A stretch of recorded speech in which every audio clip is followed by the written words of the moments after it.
I stopped watching the news. So I know a lot of you right now are like, Andy, why would you stop watching the news? You need to be informed. There's a lot of really important things going on right now. Why on earth would you ever think that's a good idea to stop watching the news? Well, I totally understand what you're saying, totally get it. It is a valid, very, very valid criticism. Here's the thing though, I was addicted to the news and it wasn't serving my mental health like at all. It was actually really harming my mental health, harming me, and making me just not a very pleasant person.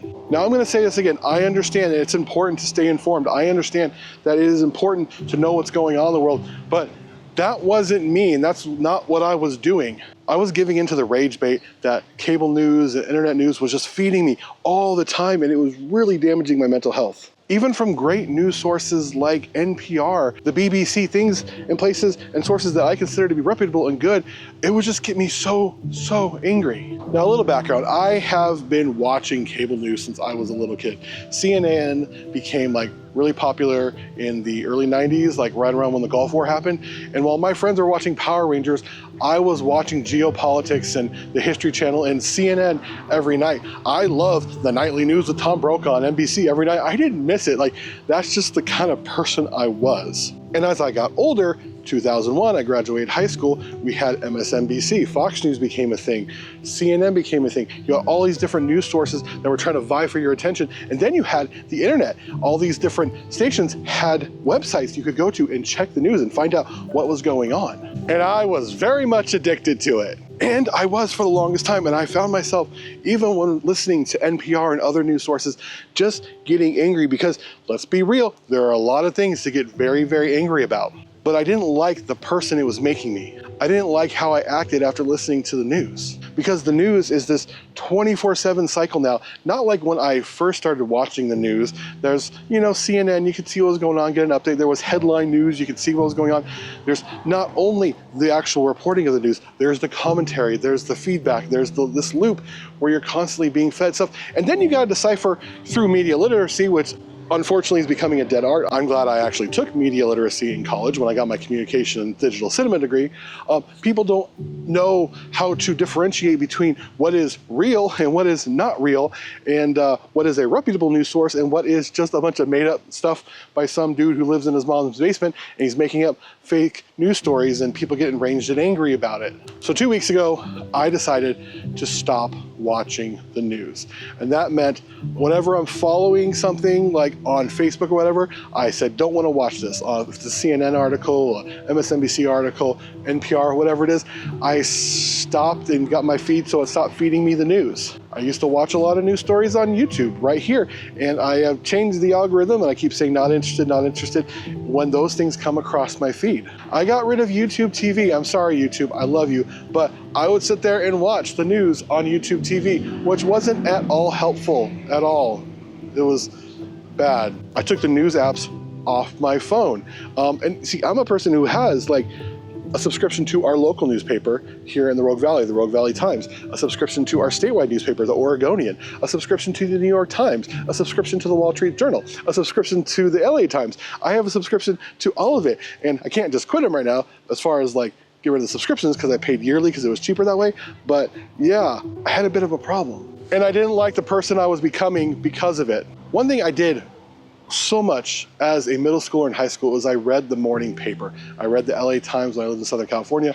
I read whatever the Las Vegas Review Journal, living in Las Vegas, and I would read the news and consume the news so much that way when I couldn't watch TV and I didn't have a device to constantly feed me that sort of information all the time. Now I want to be so clear here. I'm not saying be uninformed, not know what's going on in the world. I'm not saying don't stand up for things. I'm not saying, just shut out the world. What I am saying is sometimes we need to examine our media intake, our media diet, and see, is it really serving us? And I'm finding out it wasn't. It would give me so much anxiety. I'm sitting there listening to NPR in the morning after I drop off my daughter at school, screaming at the radio. I have Sirius XM, screaming at it, so angry, so mad at what I'm hearing. And it wasn't serving me. It wasn't helping my mental health. It was making me a very irritable, mad person. So I talked to my therapist about it today, and I'm really confused because I want to be an informed person. Electric motorcycle, that's a pretty cool looking electric motorcycle. I want to be a person who impacts things about mental health and public land and social injustice. And there's a lot of issues going on right now that pertain to those things that I love and care about. But at the same time, I had to ask myself, am I being benefited by a 24/7 news cycle on my TV, on my radio, in my pocket? And I really wasn't. It was hurting me and it was hurting my mental health. See, these news stations want to keep you watching. They want to keep you scrolling. They want to keep you engaging. They want to make you have an emotional reaction to this. And there are things that we really should be having an emotional reaction. Don't get me wrong at all. But I still have to take care of my family, help take care of this community and serve this community that I know and love and am a part of. I have to be a better person. I have to grow and better myself every day.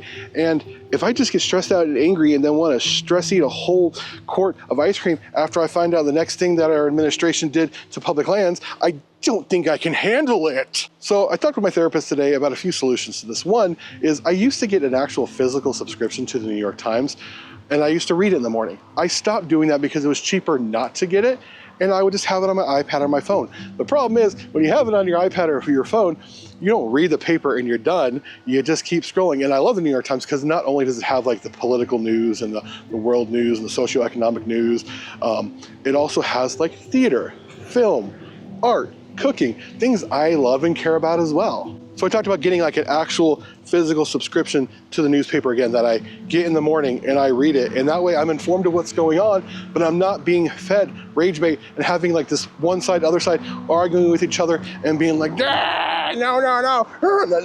But I don't see people on the other side as human beings because they've been so villainized and demonized by the news media that I consume. And don't get me wrong, some people right now need to be villainized because they are villains, but I don't want hate in my heart. I want to defeat hate with love. And I'm not saying we shouldn't use strong language and demonstrate and protest. I have done that myself and will continue to do that, advocating for mental health and public lands and social justice. But I don't want to be constantly enveloped by hate and rage all the time. I want to be in a mental state where I can show love, compassion, and positivity, and I can actually make changes on these issues that are lasting and impactful, and let people know that they are not alone and we stand with you. So everyone, thanks for watching. Let me know what you think about news consumption, the way we consume media today. Are you constantly on your phone? CNN, MSNBC, whatever it is. Do you use services like Ground News? I think that's a great service to help differentiate between what's left or right or middle or whatever, to kind of find out where the sources are from, and it helps on media literacy. Are you like me and you're like, you know what, I need to back away because it's just making me angry all the time? Let me know in the comments below. There is no right or wrong answer. There is no right or wrong opinion. Well, maybe there is, but I want to hear from you. Also, make sure you subscribe down below. Follow me on all the various social media networks at Andy Films and Hikes. YouTube thinks you're going to like these videos. Everyone, thank you so much. I appreciate you all, and we will see you later. Bye-bye.